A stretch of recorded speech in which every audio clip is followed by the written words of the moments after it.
Dr. Subramanian Swamy. Dr. Subramanian Swamy.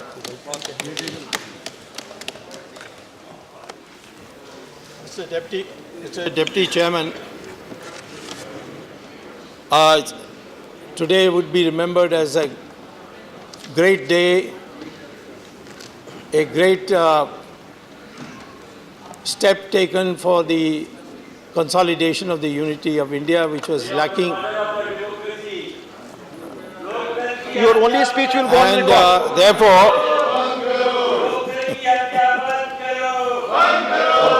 what I found surprisingly is the leader of the opposition doesn't seem to know the law. He says that Article 370 is the one that connects Jammu Kashmir to India, and he quotes Article 370. I will, Deputy Chairman, sir, quote what Article 370 says. Article 370 says the following, that number one, the this is Article 371, bracket C, the provisions of Article 1 and of this article shall apply in relation to the state of Jammu Kashmir. Now, Article 1 says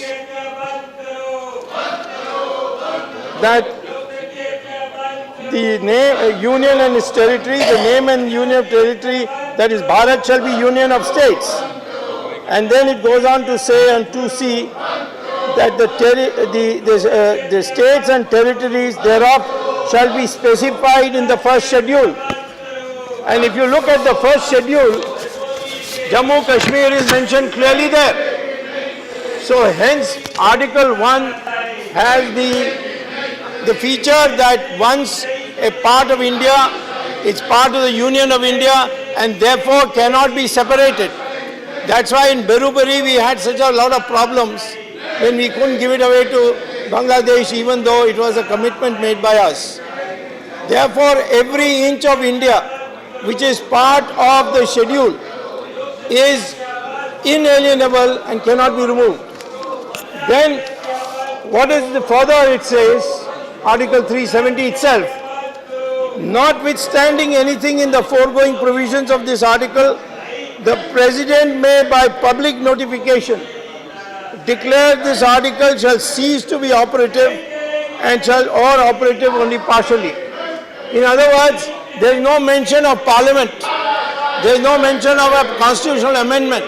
It says the President by a notification can remove Article 370, and which is what is now being proposed. And it further says that provided that the recommendation of the Constituent Assembly of the state of Jammu Kashmir shall be necessary before the President issues such notification. The Constituent Assembly of Jammu Kashmir concluded its proceedings in 1956. And what did they recommend? The preamble of the Jammu and Kashmir State Constitution says Jammu Kashmir shall be an inalienable part of India. Jammu Kashmir is an integral part of India, is there in the Jammu Kashmir Constitution.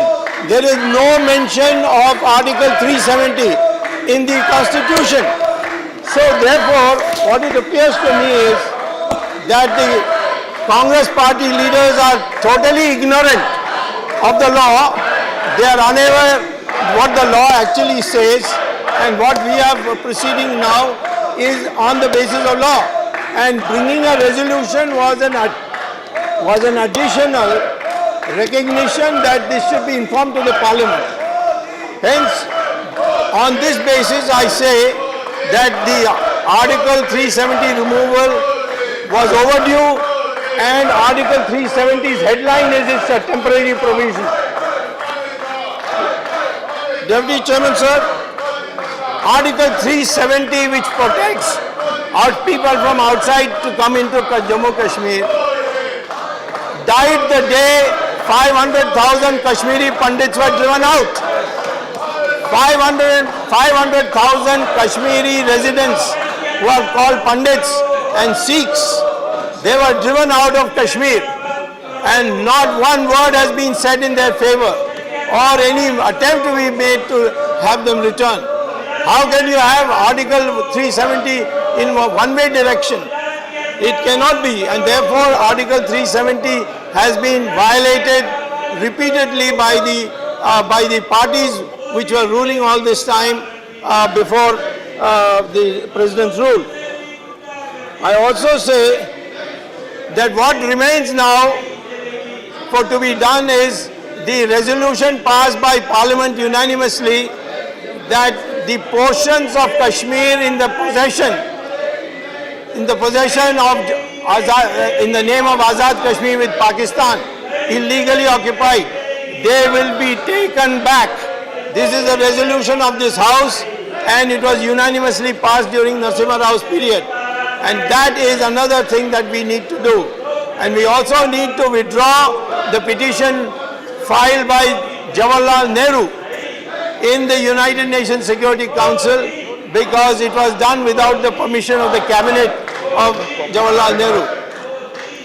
I only say this, that the question of a temporary provision being removed, why are they objecting to it? They are objecting to it because of the fact that there is a vested interest in that. As long as 370 is there, other elements will take advantage of it. In fact, certain elements were encouraged recently by the fact that Imran Khan met the President of the United States and the President of the United States mistakenly said that he is willing to mediate. There is nothing to mediate. 370 is gone. There is nothing to mediate. There is nothing to mediate except for Mr. Trump to tell Mr. Imran Khan to return the land which they illegally took from India, which is a part of Azad Kashmir. Return of the territory in the possession of Pakistan is the next agenda item for us, and I hope the decisiveness with which the Prime Minister and the Home Minister has taken this step, he will take the next step also when we are ready to recover the land as per the resolution of the Parliament. This is what I want to say. Thank you very much. Thank you, Dr. Subramanian Swamy.